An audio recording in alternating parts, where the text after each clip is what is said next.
Okay, I'm still a bit jet lagged, but making this first 3-minute highlight, I'm gonna try. We'll see how it goes.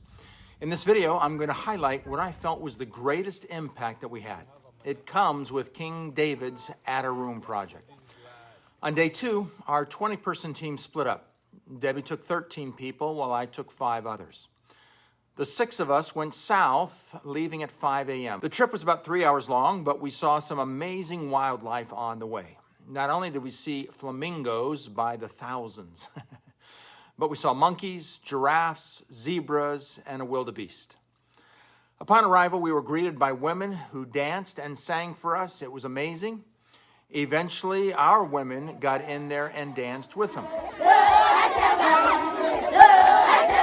Our goal was to hand out mattresses to the first 6 women who built rooms for their daughters who were kicked out of their parents' one-room mud hut. But at least they have a room which by they are sure of tomorrow in the morning they will wake up safe. The age of these girls broke my heart. Some of them were around 6 years of age and were vulnerable to being abused. You see, they live in what is called a manada. It is a compound for one family, yet in this family, the man has 5 wives and his manada is quite large. And they build a fence around it with sticks, and there's only one entrance into it. But this is where a man, not related to the family, will come when he basically wants to rape a young girl. My heart breaks for these girls. When David learned what was happening, he encouraged them to add a room for the girls and promised that if they did, he would provide them with a mattress, blanket, solar-powered light, dignity kit, and some food. This is what we were doing in the first village. After handing out these gifts, we went to a manada and saw what it was like on the inside. After the day was over, we then went to King David's personal manada.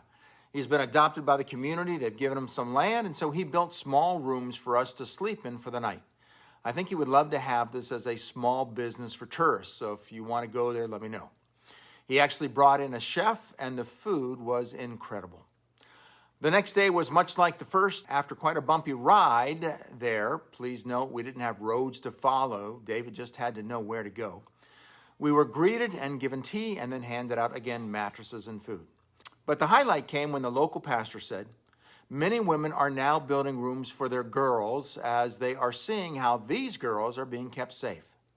So even without the reward of what David is offering, the women are beginning to build rooms by themselves for their daughters. This is Blessing, the first girl David found who was pregnant and didn't know who the father was. It was through her that David learned about this cultural phenomena. This is the room that was built for her. The good news is that the idea of protecting their daughters is growing. Add a Room is working, and girls are able to stay in school getting an education and have a life. This was the greatest highlight. But there are many more villages, manadas to go to. So please, if you want, help make this a reality in these other manadas and areas. We would greatly appreciate it. Thank you for listening to the first video.